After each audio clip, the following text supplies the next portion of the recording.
right, it's time for Showbiz, and my pizza is here, as I promised that she was going to be. All right, how are you? I'm good. Izzy, how are you? All right, I'm good. And it's World Poetry Day. Yes, it is. We'll get to that very quickly. But you know, here at Multimedia, we've been running the hashtag Disband Party Militia now campaign. Yeah. So we've been running that. But another person who's joined, who subtly joined the hashtag Disband Party Militia now is Rex Omar, the chairman of Ghana Music Rights Organization. And he's just saying that stop playing football with the stop NPP, NDC thing. You know what? It's okay, because if there's any destabilization in the country, the creative arts is the one that suffers the most. So stop this NPP, NDC, who started this, who started that. He was speaking at the VGMA party, nominee party on Saturday. Let's listen. Any country, when there's destabilization, the first industry that suffers is the creative industry. So it is incumbent on our political leaders to make sure that this vigilantism or militia or whatever it is, you see, it's not about time that we blame who started it or who started. That thing is there. It is clear. It's clear in our eyes. So let's stop it once and for all. Because at the end of the day, if you create this monster that you can't control, who are you going to rule anyway? So they should stop this MPP, NDC, football, and then let's deal with the issue, and then get rid of these things so that we can move on as a country. Well, it's true, though, because well, as we have it now, the NDC has written to the MPP and they're saying that the Peace Council should mediate. So once the Peace Council sets up a date, we're going to move forward, I believe. Yeah, we hope so. But the CD and the dollar, the CD versus the dollar, has been the talk of town for probably like the last 2 weeks. Yeah. And he also commented on that, saying that, you know what, as a creative artist person, if the dollar, you know, the CD is unstable, we'll suffer. If I go to America and I get paid in dollars, yeah, it's cool. But if I'm back here and I'm being paid in CDs, it's a bit tricky for him. Yeah. So he had to say, this is what he had to say about the CD. It's a chicken and egg situation. It depends on where you're standing. If I'm an artist and I'm touring outside Ghana, I'm being paid in dollars, so I'll be happy. But then if I'm an artist and I'm operating within Ghana and I'm being paid CD that is devaluing, I'm not happy. But in the bigger sense of it, why should my country's currency devalue and I'm happy? It's selfish. So it is better that whatever we need to do to export and export and export, these things that we do, this ad hoc measures that every time government says, oh, I'm going to put 800 million. Can you always put 800 million? Ghanaians, we have to start to eat what we grow what we eat, and export more, so that the balance with foreign exchange will be there for us. If, for example, I perform and you pay me, say, 30,000. 30,000 2, 3, 4 months ago would have given me something like $8,000. Now 30,000 cannot get me $8,000. So if a musician is performing around Ghana and is charging $30,000, and I'm also performing outside and I'm charging $5,000, I'm far better off. Because the more the city is devaluing, the more my dollar value is going up. So it is, I mean, music is business, just like any other business that is suffering because of the dollar fluctuation, city devaluation. So it is very important that government do whatever it takes. And we, the Ghanaians, too. It's not only government. We, the Ghanaians, too, we have to try and spend our money on things that Ghanaians produce. So when you hear something like this, it's a bam. Or ditto. It's done. Yeah, I mean, that's what it's supposed to be, really. We're supposed to, you know, patronize made in Ghana, you know, products. Well, that's why we're in. Come on, you know, that's why we're looking so good. But, you know, not all of us have supportive parents when it comes to our careers. Some are just like, you want to be a presenter, a journalist, a rapper. Why? Just go to school, be a lawyer, be a doctor. That's a story of Eno. Her dad, which is a reverend minister, was like, no ways, you shouldn't be a rapper. And she's one of the best Ghanaian female rappers. Right. And then she was just telling us her journey that, you know what, I didn't know if I should go home. You know, I had to stay away from home for a bit because I really wanted to pursue my rapping career. But at the end of the day, Dad agrees, although he's still trying to pull me back into the gospel music. Okay. Yeah, so let's hear what she had to say on Hits FM. Family, like my dad didn't want me to do rap. Okay. And I found myself in a situation whereby I couldn't go home because I'm doing rap. And, you know, I was assigned to a management in Kumasi. Okay. And I had to leave to Kumasi and come to Accra. I couldn't even come to Accra. I was in Eastern Region, Koforidua. And it's like, I can't go home. I can't go back to Kumasi. I'm stuck. Like, there was nothing going on. I just didn't know what to do to myself. And one night, like, I even posted it on Facebook that I'm done.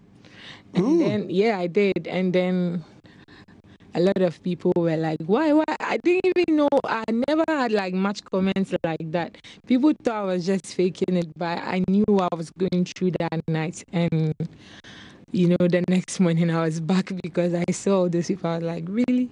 I'm this big? Then I just picked my pen again. Yeah. So your parents, what did they want you to do? My papa nensem ni obadie ko school ware now na to busia ko school ware na to busia. Yeah, so I mean, for me doing rap, and like secondly, you know, my dad is a reverend minister. Okay. So like, you know, people are going to talk this. I mean, it was something else. When I was going to Kumasi Poly, I left. I was out of a reality show in TV3, so I had to promise my dad I am never, ever going to do anything music in Kumasi. It was a promise I made. And when I got to Kumasi, I started doing rap.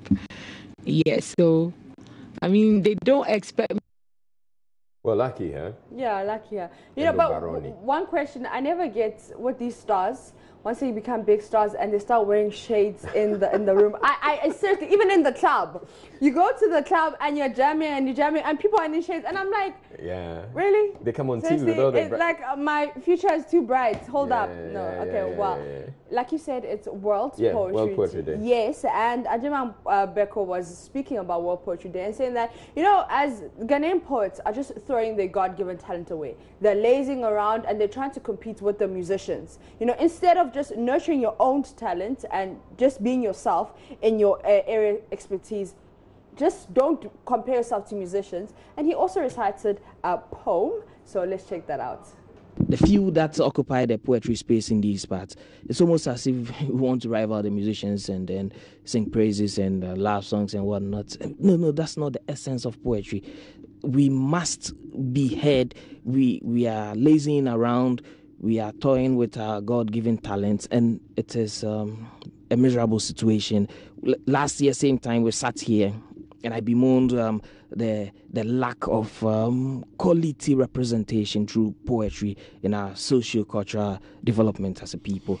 Listen, it is yes. I mean, somebody will say government is not helping poetry, or what is anybody supposed to do to us? I mean, the musicians who have made it out there, about 90% did it because they put themselves out there. Nobody is doing anything. Listen, the industry, no support is coming from anywhere. You know, so yes, it's not about lack of support. It's about we not doing enough, not being prolific enough. And that's the reason I reached out to Joe in Ketia this morning. That, listen, I've seen you. I'm going on radio. I want to go and then read anything from Maya Angelou or Atuko Okai or any of the good people who are dead. All right, well, you can go to our Facebook page and check out when he recited Joe Nketiah's poem. And now to our last, you know, it's World Poetry Day, and we're celebrating World Poetry. Listen, I didn't know this poem until you introduced me to it. So I think you should just introduce it. Okay. Yeah. So it's one by Mutabaruka. This poem. Yes. And it's one of those poems that you find, you know, straddling between poetry and music. I mean, because Mutabaruka is really noted. So let's just check out the poem. This poem shall speak of the wretched sea that washed ships to these shores, of mothers crying for their young swallowed up by the sea. This poem shall say nothing new. This poem shall speak of time, time unlimited, time undefined. This poem shall call names like Lumumba, Kenyatta, Nkrumah, Hannibal, Akhenaton, Malcolm, Garvey, Haile Selassie. This poem is vexed about apartheid, racism, fascism, the Ku Klux Klan, riots in Brixton, Atlanta, Jim Jones. This poem is revolting against first world, second world, third world, division, man-made decision. This poem is like all the rest. This poem will not be amongst great literary works, will not be recited by poetry enthusiasts. It will not be quoted by politicians nor men of religion. This poem is knives, guns, bombs, blazing for freedom. Yes, this poem is a drum, Ashanti, Mama, Igbo, Yoruba, Nyabingi warriors, Yohuru, Namibia, Yohuru Soweto, Yohuru Africa. This poem will not change things. This poem need to be changed. This poem is a rebirth of a people, arising, awakening, understanding. This poem is speaking, have spoken. This poem shall continue even when poets have stopped writing. This poem shall survive you, me. It shall linger in history, in your mind, in time, forever. This poem is time, only time will tell. This poem is still not written. This poem has no poet. This poem is just a part of the story. His story, her story, her story. The story is still untold. This poem is now ringing, talking, irritating, making you want to stop it. But this poem will not stop. This poem is long, cannot be short. This poem cannot be tamed, cannot be blamed. The story is still not told about this poem. This poem is old, new. This poem was copied from the Bible, your prayer book, Playboy magazines, the New York Times, Reader's Digest, the CIA files, the KGB files. This poem is no secret. This poem shall be called boring, stupid, senseless. This poem is watching you trying to make sense from this poem. This poem is fucking up your brains, making you want to stop listening to this poem. But you shall not stop listening to this poem. You need to know what will be said next in this poem. This poem shall disappoint you because this poem is to be continued in your mind. All right, so this poem, except the swear word somewhere in there, we apologize for that. This poem apologizes. For the swear word. This anchor will see you later for JoyNews Interactive. All right, thank you very much, Maps, for bringing us Showbiz Derby.